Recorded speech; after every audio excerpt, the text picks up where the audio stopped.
This was a big day for the Bears. Oh, it's huge. I loved what I heard from, obviously, Grady Jarrett. He comes in and just shows the type of leader he's going to be. I know we're going to talk about that. Joe Thuney, another dirty, nasty player. I love the group of guys that they brought in. They all seem to fit under the umbrella of intelligent, hungry, veteran players. Time now for our opening drive, brought to you by Chevy.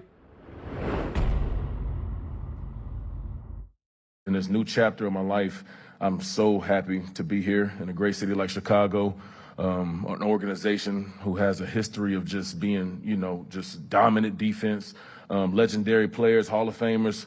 I'm watching from afar, be able to walk in the building as associated with Walter Payton. I've been a two-time Walter Payton Man of the Year Award nominee. I've met his family a couple of times. So the pride that I have in this place, I didn't even know it really lived into me until I walked into the building. You know what I'm saying? And so I'm just so fired up. That's what Grady Jarrett sounds like and looks like. Ruthie Polinsky was there in the Halas Hall in the basement where they had to put people because it was so big. Ruthie, welcome. We miss you, but what was your biggest impression and takeaway from Grady Jarrett, our first down? I mean, his energy, his leadership, the excitement that he's bringing here to the Chicago Bears. Guys, you felt it through the screen. Imagine being in the same room as that guy. That is someone that you hope plays really well because he's going to very quickly become a fan favorite. And I wanted to tell this story that Ryan Poles told us, guys, that when Grady Jarrett became available, it sounds like Ryan Poles found out the same way that we did, checked his phone, saw on social media that he was being released by the Falcons. He called his former teammate and also Grady Jarrett's former teammate, Matt Ryan, to hear what he had to say about him. And Matt Ryan, the way that he spoke about Grady Jarrett, Ryan Poles knew he had to have him. And sure enough, here he is, a Chicago Bear. And guys, Ben Johnson talked about Grady Jarrett and his presence on the football field. He talked about Jonah Jackson going up against him when they were together in Detroit. He said Jonah would always say that that's a guy that you'd come off the field and you were sore because of his relentlessness and the energy that he brought on every single play. And guys, I want to talk about his age for a second because that is sort of this unspoken thing in the room. But guess what? Grady Jarrett's not afraid of it. He turns 32 in April. He said his best football is only ahead of him. He played all of the 2024 season after tearing his ACL in 2023. He says he's only going to be stronger in 2025. And guys, just talking to Grady Jarrett today, Ben Johnson, like all of us, got goosebumps. It's very clear that this guy understands what it means to be a Chicago Bear. Great observations, Ruthie. And Clay, I think what she's talking about is what we all sensed. There's a leader in that locker room now who has the credentials, 3 sacks in a Super Bowl. He's the guy that is the alpha that the Bears have been lacking. Absolutely. And the thing I love the most, what I heard from Grady Jarrett, is he said he's excited to share his experience and his lust for greatness with the younger players. That's exactly what you want from a 32-year-old that's been in the league this long, a guy that's welcome to talking and bringing up these younger guys and showing them and telling them how he was able to have so much success in this league. Time for our second down now. Ben Johnson had this to say about what he's looking for in the ideal Bears offensive lineman. Yeah, we want some tough, some gritty, some dirty individuals, and we feel pretty good about the 2 guys we got. Smart is a word that comes to mind, particularly with the interior players. We need guys that we love to have some versatility to our scheme, some multiplicity, if you will. And so we got a couple guys in the building now that we feel strongly can handle a variety of different concepts and schemes that we might want to employ each and every week. Ruthie, I thought it was very interesting that he was very open to tailoring the running game and maybe pass protection around the skill set of the offensive linemen that they brought into Halas Hall that are new to into the fold. And I don't think you always see that. He's going to adapt the scheme around them rather than have them adapt to the scheme. Yeah, David, that's exactly right. And Jonah Jackson talked about, obviously, it was rough for him in Los Angeles, changing position. He dealt with an injury there, but he talked about his time in Detroit with Ben Johnson when they overlapped. And he said that Ben Johnson's a guy that designs the scheme around your strengths. He says that's a scheme that he thrives in, and it's a play caller that really thrives in, and it's not designed just for one offensive lineman or one player on the offense. He really can design a scheme and get creative with it in ways that each guy can be featured and thriving. And it's also important to note, guys, Jonah Jackson is going to be playing right guard. Joe Thuney will be at left guard. That obviously has been up for speculation, but that's confirmed today. Also very important to note, they are very, very high on Braxton Jones and Darnell Wright. Both of those guys mentioned many times today. I thought that was interesting, too, because we talk about the draft position at 10. You could get a rookie to compete with Braxton Jones, but they left no doubt. They believe, Ruthie, in Braxton Jones, the fact that he'll come back from the injury and the surgery and still be the guy that is a plug-and-play, maybe week 1 starter.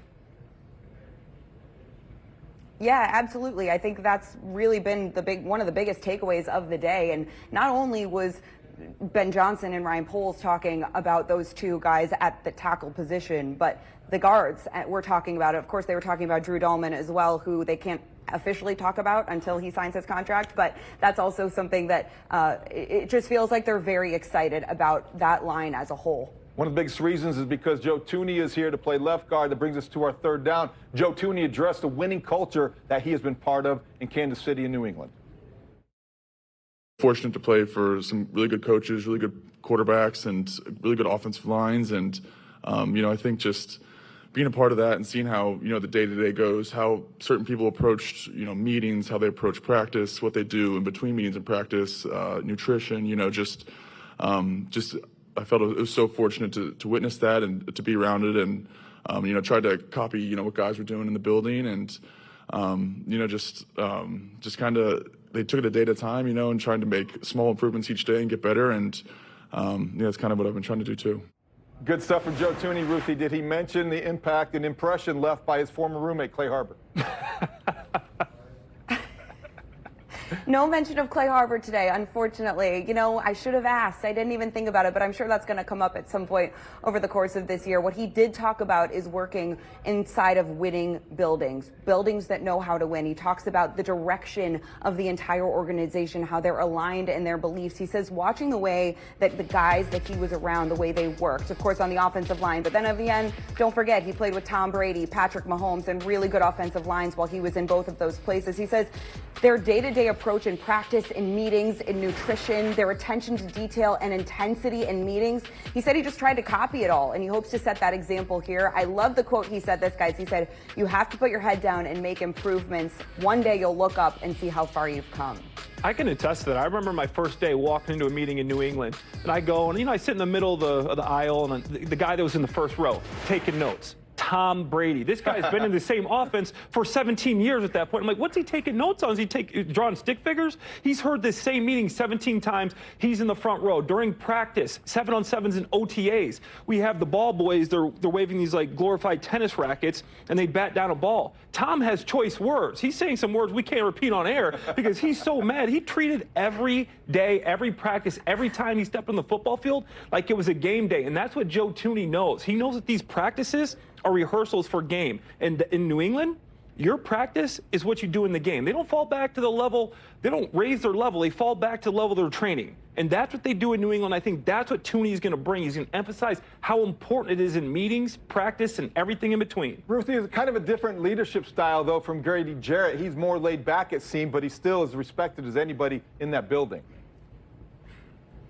It's funny, guys, because, of course, I covered Joe Thuney back when he was in New England years ago when he was earlier on in his career, and it still feels like he's sort of the same guy, maybe a little bit more confident in his demeanor and his presence, but he's a little soft-spoken. He's not really a rah-rah guy like Grady Jarrett. It was an interesting contrast, but listen, this is someone that's highly intelligent and knows how to win. It's going to be great to have him to kind of lead those guys on that line. Time for fourth down, where Ryan Poles addressed the luxury of having filled 5 starting positions in the trenches over the last week. He talked about how that left the draft at number 10 wide open. Yeah, this really opens the whole board for us. So we're going to be able to sit back and kind of look and say what's the best thing to do for the Chicago Bears and who's the best player that can impact. So we got some tough decisions and a lot of film to watch between now and the draft. Ruthie, was he smiling because he loves that spot that he's in? Every general manager loves the idea of going into a draft without having to do so thinking need. Yeah, a lot of smiles from Ryan Poles today, that's for sure. It tells me, David, they're going to take the best player available, just like he said. So it also tells me that they could get really creative in the draft, maybe trade back, maybe make more trades for players, but really maybe try and just acquire more capital because of what we've heard and learned about this draft and how deep it can be. And after hearing them today, guys, how good they feel about Braxton at left tackle, I mean, really the world is your oyster at this point, Ryan Poles. If you're going to roll with Darnell Wright and Braxton Jones and maybe develop 𝗂𝗏𝗏𝗃𝗃, it really opens some room for creativity. What would you like to see him do at 10 now, Clay? I mean, it really goes back to what they want. Do they want a big-time running back? You could see Ashton Jeanty, Amarian Hampton. You could even see Tyler Warren at tight end, put in 2 tight end sets. Ben Johnson, you kind of have to respect whatever he wants to do because he was a part of the Detroit Lions when they did some controversial draft picks, ended up turning out okay for him. Ruthie, did you get the sense today that this is a true partnership, and when we talk about the draft being wide open, that Ben Johnson is going to have as much input as Ryan Poles, because we have talked about that a lot? I'll put it simply for you, David. Ryan Poles and Ben Johnson did everything today except walk to the podium holding hands. I mean, that's really how it feels. These guys are in lockstep. They sat down in the front row when they were done talking, listened to the guys. They sat next to each other, kept nudging each other, were looking at each other when guys would say something funny. They are in lockstep. They are very aligned. It's an exciting time to be a part of the leadership team here at Halas Hall. It's obvious that they are giddy. The philosophical lockstep, that's the most important thing.